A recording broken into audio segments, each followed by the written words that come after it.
Hi hello नमस्कार. मी तुमच्या सगळ्यांची लाडकी रेश्माच किचनमध्ये तुमचं स्वागत करते. आज आपण आपल्या चॅनलवर एकदम मस्त हेल्दी असा बीट टोमॅटो आणि गाजराचा सूप करणार आहोत. ह्या सूपामुळे तुमची हेल्थ तर चांगली होईलच, त्याचबरोबर हिमोग्लोबिन ही वाढेल. तुम्हाला भरपूर प्रमाणात आयर्न मिळतील. डाईट करण्यासाठीच नव्हे तर सगळ्यांसाठीच हा सूप बेस्ट आहे आणि एकदम सोपाही आहे. त्याच्यासाठी मी छोटेसे 3 बीट घेतलेले आहे. मोठा असेल तर 1 घेतला तरीही पुष्कळ आहे.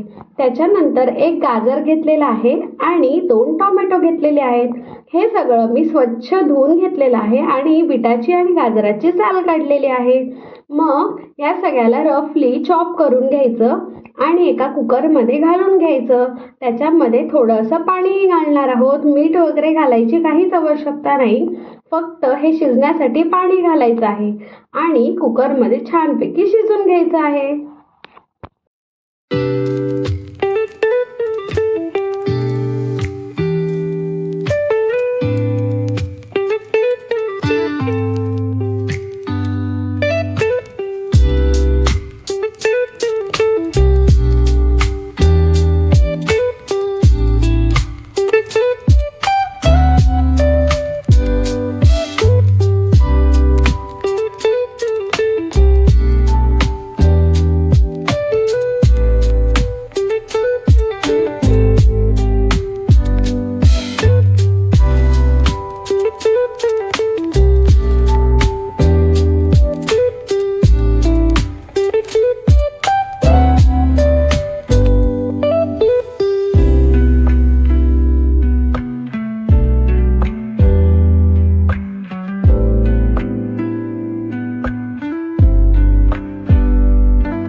कुकरमधलं बीट गाजर शिजलं की ते आपण एका मिक्सरच्या भांड्यात काढून घेणार आहोत. हे लगेचच वाटायचं नाहीये, थोडा वेळ थंड होऊ द्यायचंय, नाही तर गरम गरम असल्यामुळे ते मिक्सरचं भांडंचं झाकण उडेल आणि सगळं पसरून जाईल ग. त्याच्यामुळे ते आधी थंड व्यवस्थित करून घ्यायचंय. पूर्णपणे थंड झाल्यावरच आपण हे मिक्सरला वाटून घेऊ शकतो. ह्याच्यामध्ये मी खिसलेला अद्रक आणि बारीक चॉप केलेला लसूण घातलेला आहे. जर काही लोकांना असं अद्रक तोंडात आलेलं आवडत नाही, जर तसं आवडत नसेल तर जेव्हा आपण बीट गाजर वाटतोय तेव्हा त्याच्यात थोडासा अद्रकचा तुकडाही वाटायला घालायचा. आता एका टोपामध्ये मी अर्धा चमचा इतकं तूप घातलेलं आहे. मग त्याच्यामध्ये मी थोडासा चॉप केलेला लसूण तो चांगला परतवून घेणार आहे, तांबूस रंग येईपर्यंत. छानपैकी त्याचा रंग बदलला, आपल्याला खूप छान वास सुद्धा येतो. मला तर असं वाटतं की AI टेक्नॉलॉजीमुळे ही पण एक सोय व्हावी की इथे जो छान खमंग सुटलेला आहे तो तुमच्यापर्यंत पोचावा.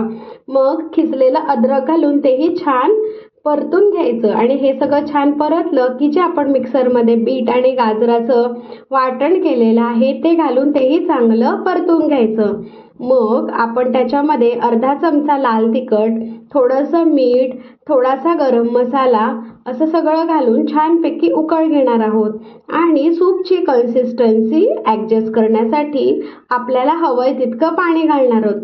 आता यावेळी आपण नुसतं नॉर्मल वॉटर नाही घालायचं. जे आपण बीट आणि गाजर शिजवताना कुकरमध्ये जे पाणी उरलेलं होतं तेच ह्याच्यामध्ये आपण ॲड करून त्याची कन्सिस्टन्सी ॲडजस्ट करणार आहोत. म्हणजे काय होईल, त्या पाण्यामध्ये जे पोषक तत्व ॲड झाले होते ते वाया जाणार नाही, तेही आपल्याला सूपमध्ये ॲड होतील आणि आपलं पौष्टिकचं सूप तयार होईल.